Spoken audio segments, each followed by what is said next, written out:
Ok, pessoal, meu nome é Éricles, sou professor aqui de Matemática e Física da Escola Centro Educacional Construir. Pessoal, vamos dar continuidade ao nosso assunto, tá? Finalizamos aqui, né, fazendo uma revisão bem rápida. Nós estamos estudando os espelhos esféricos, né? Nós estudamos o que é um espelho esférico, que basicamente é o que? Parte de uma calota, é parte de uma esfera cilíndrica, né? É uma calota cilíndrica, né? Uma calota esférica, na verdade, que tem a capacidade de refletir, né? Que tem aquela capacidade refletora. Caso essa calota tenha capacidade refletora na parte interna, nós dizemos que esse espelho é côncavo. Caso a capacidade refletora seja na parte externa, nós afirmamos que ele é convexo.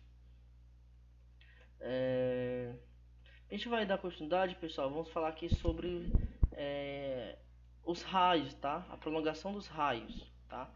Nós estudamos que os espelhos esféricos ele possui, né, alguns nomes específicos. Não é isso? Ele possui aqui um centro, né, que está localizado no centro da circunferência, porque todo espelho esférico ele é uma calota, né, esférica, ou seja, é uma parte de uma esfera. Então, se nós imaginarmos essa esfera completa, né, o centro dessa esfera seria o centro do espelho, tá? Aí nós temos o vértice, que é o ponto de interseção, e nós temos o foco, que está exatamente no meio, né, ó, do raio. Isso aqui é o raio, tudo isso é o raio, tá, pessoal? Então, foco, né, é importante nós lembrarmos disso, tá? Que o foco, ele é exatamente a metade do raio, né? Vamos lembrar sempre dessa informação, tá? Que o foco, ele é a metade do raio, tá bom? Então, nós estudamos aí essas partes aqui do espelho esférico.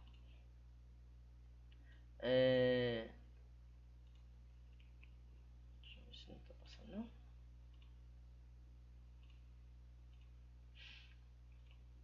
Estudamos um pouco da lei de Gauss, né? Quem foi Gauss?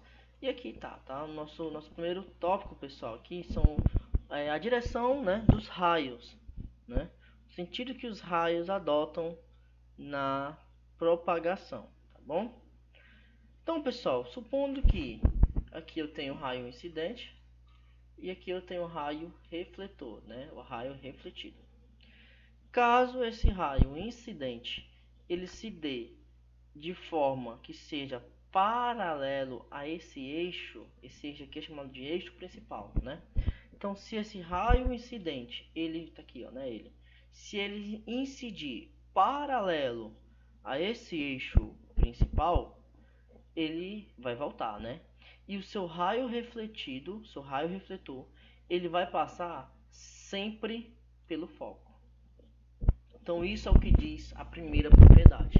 Se o raio incide paralelo ao eixo principal, o seu raio refletido se dará pelo foco. Ou o inverso também acontece, tá? Se o raio incidente ele se dá pelo foco, o raio refletido se dará paralelo ao eixo principal. Então, o mesmo princípio, tá? Então, no caso aqui eu tenho um espelho côncavo, né? Então, esse raio incidente ele veio paralelo, né? Ele vai bater e vai voltar. Esse raio refletido ele vai passar sempre por aqui, ó, sempre pelo foco. No espelho convexo, o princípio é o mesmo, só que o que vai passar pelo foco, pessoal, não é o raio propriamente dito. Além do mais, tanto o raio incidente quanto o raio refletido, ele vai se dar na parte externa do espelho. Então, o que vai passar pelo foco vai ser o prolongamento dos raios. Então, supondo que eu tenho aqui o raio incidente, tá? Ele vai bater, vai voltar. Aí, esse aqui, ó, é o raio refletido, tá? Professor, mas como é que ele vai passar pelo foco se o foco está dentro do espelho? Então, o raio propriamente dito não vai passar pelo foco, mas o prolongamento dos raios vai passar. Então, no caso do espelho convexo, né, esse foco ele vai ser virtual, né, porque ele vai estar dentro do espelho. Diferente desse foco, que vai ser real, porque ele vai estar fora do espelho, né? Então, nesse caso aqui, o que vai passar pelo centro, tá? Desculpa, o que vai passar pelo foco, não vai ser o raio refletido propriamente dito, vai ser o prolongamento dos raios, tá? Então, é isso que diz, né, a primeira propriedade. Se o raio incidente ele se dá paralelo, o seu raio refletor ele vai passar pelo foco. tá? E o mesmo acontece para o espelho convexo.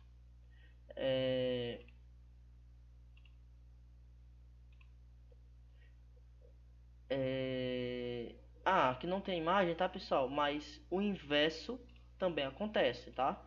Se o raio ele incide no foco, né? Vamos supor que ele incidiu no foco, ele vai bater e vai voltar paralelo. Então, se ele incide paralelo, volta pelo foco. Se ele incide sobre o foco, volta paralelo, tá? O princípio oposto também é válido aí, tá bom? A segunda propriedade diz o seguinte: se o raio ele incide sobre o centro, ele volta sobre o centro. Então, todo raio de luz que incide numa direção que passa pelo centro de curvatura reflete sobre si mesmo. Então, se o raio incidente ele incide no centro, o raio refletido ele volta também pelo centro. Isso é o que diz a segunda propriedade. Isso tratando de um espelho côncavo. Para o espelho convexo, o princípio é o mesmo. Só que lógico, tá, pessoal? Entenda uma coisa. Sempre que eu falar de espelho convexo, tá? O que vai passar pelo foco, pelo centro e assim por diante, será o prolongamento dos raios, tá bom? Então, o que vai passar pelo centro nesse caso vai ser o quê? O prolongamento do raio refletido, tá? Então, o raio propriamente dito, né? Então, o raio aqui, ele incidiu no centro, por isso que você sabe que o raio incidiu no centro pelo lado de fora, devido ao prolongamento dele, tá? E o raio refletor foi sobre si mesmo, tá vendo? Ó, volta sempre sobre o próprio raio. Beleza? Então, primeira propriedade diz que se o raio incide paralelo, ele volta sobre o foco, tá? O foco não apareceu aqui, mas eu sei que o foco, e vocês também, que o foco está no meio, né? Então, se o raio incide paralelo, ele volta sobre o foco. Isso é o que diz a primeira. E a segunda propriedade diz que se o raio incide sobre o centro, volta sobre si mesmo, ou seja, também volta sobre o centro. E a nossa terceira propriedade diz o seguinte: no caso aqui, pessoal, é aquela que eu já expliquei, né? Ó, que se o raio incide sobre o foco, volta paralelo, tá? Ó, todo raio que incide paralelo ao eixo principal reflete passando pelo foco, tá? Isso aqui nós já estudamos. Então, se o raio incide sobre o foco, volta paralelo e assim por diante. E a terceira, então, na verdade são 4, tá? Só que essa outra eu considero como a mesma, tá? Até porque, de acordo com o princípio dos raios luminosos, né? Ou o princípio de revisibilidade dos raios luminosos, então se ele vai, ele volta pelo mesmo lugar, né? Então não mudaria nada, certo? E por fim, pessoal, nós temos aqui a terceira propriedade que diz que todo raio de luz que incide sobre o vértice, né? Vamos lembrar que existe aqui o centro, o foco e aqui o vértice. Então, se o raio incide sobre o vértice, ele reflete simetricamente. O que é que isso quer dizer? Que esse eixo principal ele vai funcionar como uma bissetriz. Ou seja, ele vai dividir esse ângulo aqui, ó, de incidência. Vamos supor que esse ângulo de incidência, esse ângulo alfa de incidência, é o ângulo formado entre o raio incidente e o eixo principal. Então, se o raio incidente vai se dar sobre o vértice, o raio refletor, né, formará dois ângulos iguais aqui. Esse eixo principal ele vai dividir esses dois ângulos exatamente no meio, ou seja, esse eixo ele vai funcionar como uma bissetriz, tá?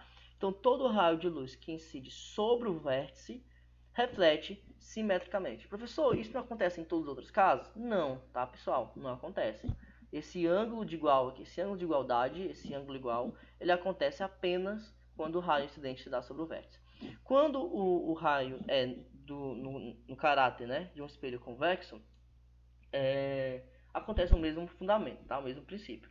Só que no caso, né, será pela parte externa do espelho, tá? Mas se incidir sobre o vértice, lembrando que aqui está o centro na parte interna, aqui está o foco na parte interna e o vértice está no limite, né, entre a parte interna e a parte externa. Então, se o raio incidente ele se dá sobre o vértice, ele vai voltar simetricamente, ou seja, esses dois ângulos serão iguais. Pessoal, então fica essas três propriedades aqui, tá? Deixa eu pegar uma imagem que tem. Pronto. Então fica essas três propriedades aqui, ó. Vamos lá, revisão. Se o raio incide paralelo ao eixo, ele volta sempre pelo foco. Se ele incide sobre o foco, ele volta paralelo. Se o raio incide sobre o centro, volta sobre o centro. E se o raio incide no vértice, ele volta formando dois ângulos iguais. Ok? Então, pessoal, por hoje nós temos aqui a propagação desses raios, né, em um espelho esférico. Próxima aula nós vamos estudar as formações de imagens, beleza? Como que as imagens são formadas, né? A imagem real, a imagem virtual, quais são as características da imagem. Isso será a nossa próxima aula, beleza? Pessoal, então é isso, valeu, até a próxima.